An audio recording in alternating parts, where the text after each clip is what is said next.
Welcome to 95 news. ప్రతిక్షణం ప్రజాక్షేమం కోసం నేను మీ మాధురి. జనంతో మనం మనతో జనం కార్యక్రమానికి స్వాగతం. ఈరోజు మనం టీడీపీ ఆఫీస్లో ఉన్నాము. ఇక్కడ మనతో పాటు ఉన్నారు టీడీపీ రాష్ట్ర ప్రధాన కార్యదర్శి ఐలేయ యాదవ్ గారు. వారితో ఇప్పుడు మాట్లాడేద్దాం. నమస్తే సార్.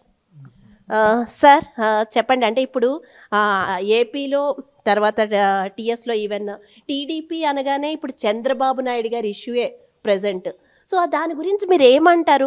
అది నిజంగా ఆయన మీద ఉన్న అలిగేషన్స్ ఇప్పుడు బయటకు వచ్చాయా, లేదా ఇది కక్ష సాధింపు చర్య? మీరేమంటారు దాని గురించి? అది ముమ్మాటికి కక్ష సాధింపు చర్యలో భాగంగానే ఈరోజు అరెస్ట్ చేసినట్టుగా స్పష్టంగా అర్థమవుతుంది. గత కొంతకాలంగా మరి చంద్రబాబు నాయుడు గారి మీద, తెలుగుదేశం పార్టీ కార్యకర్తల మీద, నాయకుల మీద అక్రమంగా దాడులు, దౌర్జన్యాలు చేసుకుంటూ అనేక కేసులు మరి ఇరికించి మరి జైల్లో పెట్టినటువంటి సంఘటనలు చూస్తున్నాం.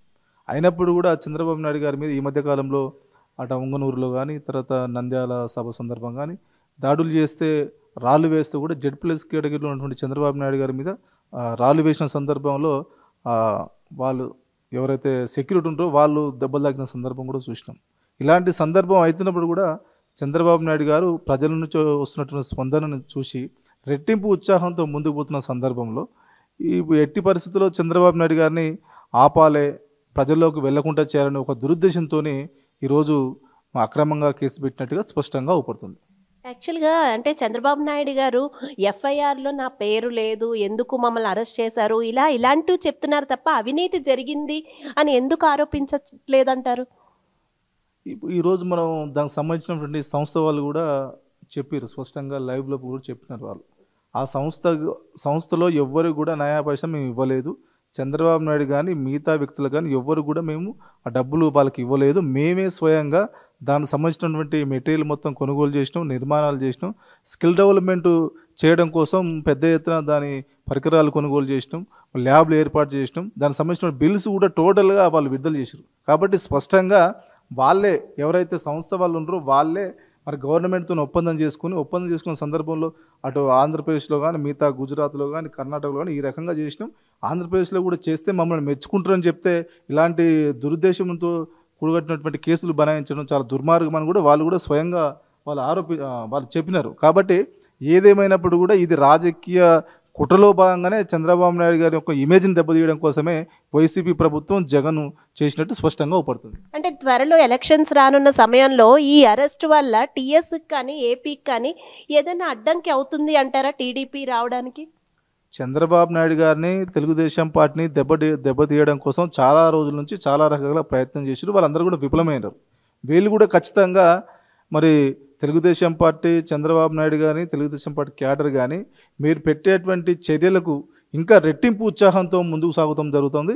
ఖచ్చితంగా ఇట్లాంటి కవ్వింపు చర్యలకు, ఇలాంటి ఊగదంపుడు పనులకు తెలుగుదేశం పార్టీ కానీ, నాయకులు కానీ ఎవరు కూడా భయపడే ప్రసక్తి లేదు. చంద్రబాబు నాయుడు గారు కూడా గుండె నుబ్రంతో బ్రహ్మాండంగా వాళ్ళు అక్కడ ఉన్నారు. ఇప్పుడు కూడా వారు ప్రజల కోసమే ఆలోచన చేస్తున్నట్టు కూడా మన మేడం భువనేశ్వర్ గారు కూడా చెప్పినారు. కాబట్టి ఏదేమైనప్పుడు కూడా తెలుగుదేశం పార్టీ మన ఇక్కడ ఆంధ్రప్రదేశ్ ప్రాంతంలో ఇప్పుడు ఎన్నికలు వచ్చినా బ్రహ్మాండమైనటువంటి మెజార్టీతోని ఆంధ్రప్రదేశ్లో ప్రభుత్వం ఏర్పాటు కాబోతుందనే ఒకటువంటి ఉద్దేశంతో దాన్ని తట్టుకోలేక, రాజకీయంగా ఎదుర్కోలేక జగను దాదాపు 43,000 కోట్ల కుంభకోణంలో కూరుకుపోయినట్టు జగను 23 కేసుల్లో 18 నెలలు జైల్లో ఉండి బెయిల్ పై తిరుగుతూ అతను పూర్తిగా అవినీతి బురదల్లో కూరుకుపోయినటువంటి జగను కొంతనైనా చంద్రబాబు నాయుడు గారికి అంటించి కొంత ఆనందపడదామని చూస్తున్నాం. ఇది ప్రజలు కానీ, ప్రజాస్వామ్యవాదులు కానీ ఎవరు కూడా అది యావత్తు మరి ప్రపంచంలో ఉన్నటువంటి తెలుగు వారందరూ కూడా బాధపడుతున్నారు. మరి భారతదేశంలో ఉన్నటువంటి అన్ని రాజకీయ పార్టీలు కూడా ముక్తం ఖండంతో ఖండిస్తున్నాయి. కాబట్టి ముఖ్యంగా చంద్రబాబు నాయుడు అంటేనే నీతి నిజాయితీకు నిలువెత్తు సాక్ష్యం. అలాంటి నాయకుడిని మరి ఆ రకంగా చేస్తే ఎవరు కూడా సహించరానిది. ఖచ్చితంగా ఇంతకింతకు రెండింతల మరి జగన్ మరి ఫలితం అనుభవించక తప్పదు. ఇప్పుడు మీరందరూ ఇక్కడి నుంచి ఎలాంటి సపోర్ట్ చేస్తున్నారు ఆయనకి? ముఖ్యంగా తెలంగాణ ప్రాంతంలో తెలుగుదేశం పార్టీ, చంద్రబాబు నాయుడు గారు వచ్చిన తర్వాతనే ఈ ప్రాంతంలో అనేకమైనటువంటి విప్లవాత్మక మార్పులు తీసుకొచ్చి ఇక్కడ చాలా అభివృద్ధి కార్యక్రమాలు చెప్పాం. హైటెక్ సిటీ కానీ, ఔటర్ రింగ్ రోడ్ కానీ, ఎయిర్పోర్ట్ కానీ, ఇట్లా చెప్పుకుంటూ పోతే ఒక ఐఎస్బి కానీ, ఇట్లా చాలా రకాలుగా అభివృద్ధి కార్యక్రమాలు చేసి వాళ్ళు కూడా స్వచ్ఛందంగా ఐటీ వాళ్ళు ఆందోళన చేస్తున్నారు. ఇప్పుడు మన ఐఎస్బికి సంబంధించిన విద్యార్థులు వచ్చి చేస్తామని చెప్తున్నారు. ఎవరైతే స్కిల్ డెవలప్మెంట్లో ఆయన వల్ల లబ్ధి పొందిన విద్యార్థులు బయటకు వచ్చి వాళ్ళు ఉన్న విషయాలు చెప్తా ఉన్నారు. కాబట్టి తెలుగుదేశం పార్టీ, తెలంగాణ పార్టీ పక్షాన వారు ఎప్పుడైతే అరెస్ట్ అయిన సందర్భంగా రాష్ట్ర వ్యాప్తంగా స్వచ్ఛందంగా అన్ని నియోజకవర్గాల్లో, అన్ని మండల కేంద్రాలలో జగన్ దిష్టిబొమ్మ దగ్ధ చేయడం, నిరసన కార్యక్రమాలు చేపట్టడం, ఆ తర్వాత రెండో రోజున మళ్ళీ అంబేద్కర్ విగ్రహాల వద్ద నిరసన కార్యక్రమాలు చేపట్టడం, అంబేద్కర్ గారికి ఈ రాజ్యాంగాన్ని పరిరక్షించడని చెప్పి వారికి వినతి పత్రాలు ఇవ్వడం, ఆ తర్వాత మళ్ళీ గాంధీ విగ్రహాల వద్ద మౌన దీక్ష చేపట్టడం, ఆ తర్వాత హైదరాబాద్లో స్టేట్ ఆఫీస్లో ఒక నిరసన కార్యక్రమం చేపట్టడం, ఇట్లా నిరంతరంగా మరి చంద్రబాబు నాయుడు గారికి తెలుగుదేశం పార్టీని కార్యకర్తలను కూడా అండగా ఉండడం కోసం చాలా కార్యక్రమాలు చేస్తారు.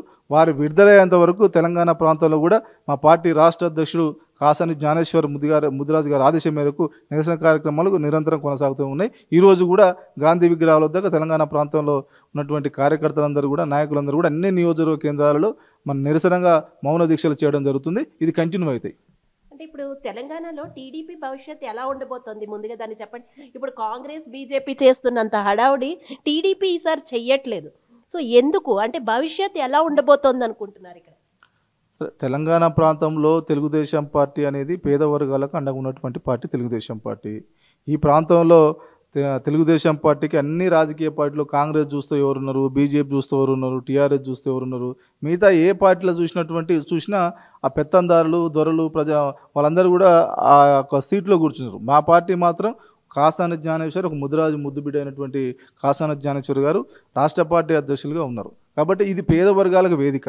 ఈ టికెట్ల పంపిణీలో కూడా పేద వర్గాలకు సంబంధించిన వాళ్ళకు అన్యాయం జరిగిందని చెప్పి రాష్ట్రం మొత్తం కూడా మరి బీఆర్ఎస్ పార్టీని విమర్శిస్తున్న సంఘటన చూసినాం. మా పార్టీ రాష్ట్ర అధ్యక్షుడు కూడా చెప్పినాడు, ఖచ్చితంగా పేద వర్గాలకు దామాషా ప్రకారంగా బీసీలకు మరి అన్ని వర్గాల ప్రజలకు పెద్దపీట వేస్తామని వారు చెప్పినారు.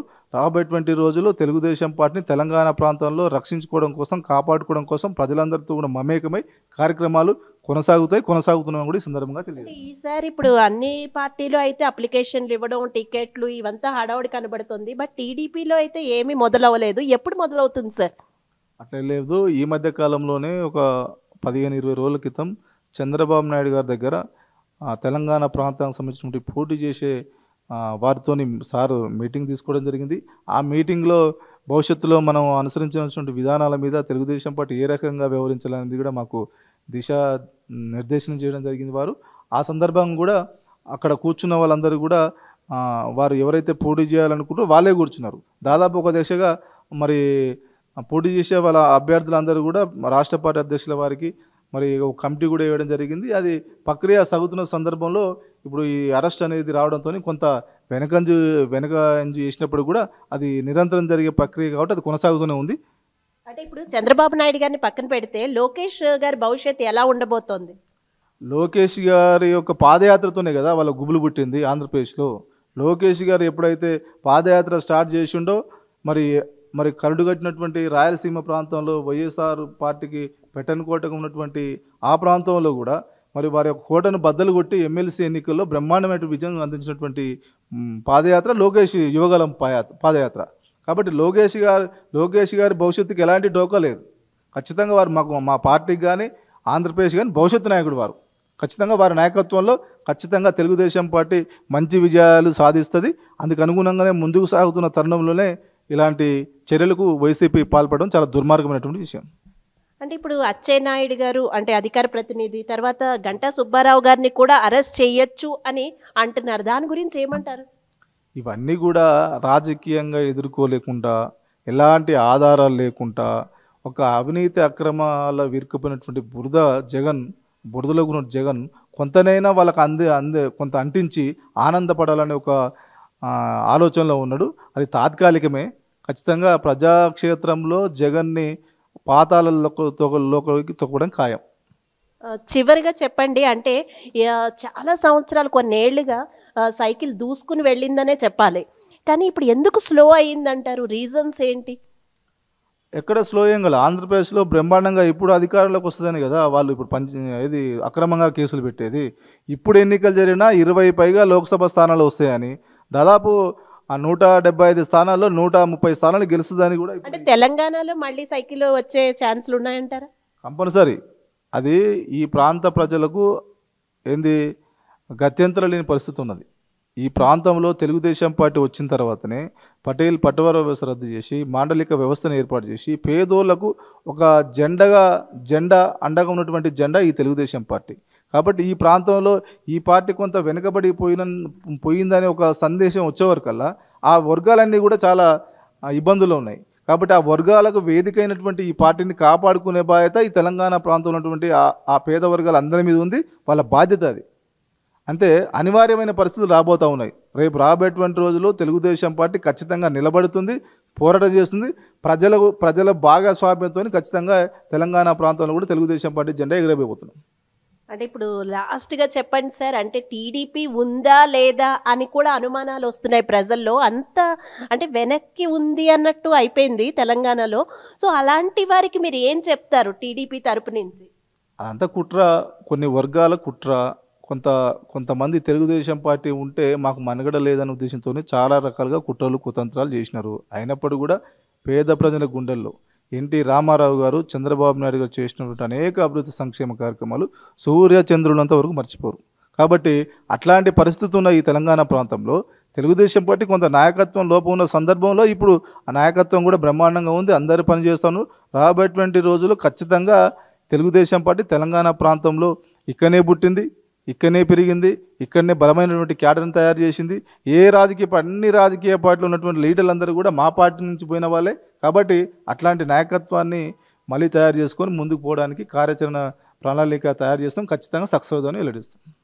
ఈసారి ఏపీలో కూడా తెలంగాణ వస్తుంది అంటారా? అంటే చంద్రబాబు నాయుడు గారి అరెస్ట్ వల్ల ఏదన్నా వెనకంజు వెయ్యొచ్చు అని ఏమైనా చిన్న అనుమానం ఉందా? లాస్ట్గా ఎండ్ చేద్దాం మనం ఈ ప్రశ్నతో. సమస్య లేదు. ఖచ్చితంగా చంద్రబాబు నాయుడు గారు అక్కడ ముఖ్యమంత్రి అవ్వడం ఖాయం. దాంట్లో ఎలాంటి అది లేదు. అక్కడ ఇప్పటికే 5 సంవత్సరాల కాలంలో చంద్రబాబు నాయుడు గారు 2014 ఎన్నికల్లో గెలిచిన తర్వాత అనేక అభివృద్ధి సంక్షేమ కార్యక్రమాలు చేశారు. జగన్ వచ్చిన తర్వాత అన్ని కూల్చడం, పేల్చడం, మొత్తం అనేక ఆగడాలు, దౌర్జన్యాలకు పాల్పడంతో ఆ రాష్ట్రం మొత్తం దుర్మార్గమైన పరిస్థితిలో ఉంది. ప్రజలందరూ కూడా చాలా ఇబ్బంది పడుతున్నారు. కాబట్టి చంద్రబాబు నాయుడు గారు ఆ రాష్ట్ర ప్రజలతోని, ఆ రాష్ట్రంతో కానీ ఈ రాష్ట్రంతో అవసరం లేదు. కానీ చంద్రబాబు నాయుడు ఈ రాష్ట్రానికి అవసరం, ఆ రాష్ట్రానికి అవసరం. వారి యొక్క పని, వారి యొక్క సమర్థత, వారి నాయకత్వం అందరికీ అవసరం. కాబట్టి గత్యంతరం లేని పరిస్థితిలో ఖచ్చితంగా చంద్రబాబు నాయుడు గారు ఆ రాష్ట్రానికి ముఖ్యమంత్రి అవసరం. ఆ రాష్ట్రం ముఖ్యమంత్రి అయితేనే ఆ రాష్ట్రం ముందుకు పోయే పరిస్థితి ఉంది. లేకపోతే అది రావణ కాష్టంలో ఆగబెట్టే పరిస్థితి ఉంది. ఆ ప్రజలు కూడా ఆలోచిస్తున్నారు. అందుకు మన ఎమ్మెల్సీ ఎన్నికలే నిదర్శనం.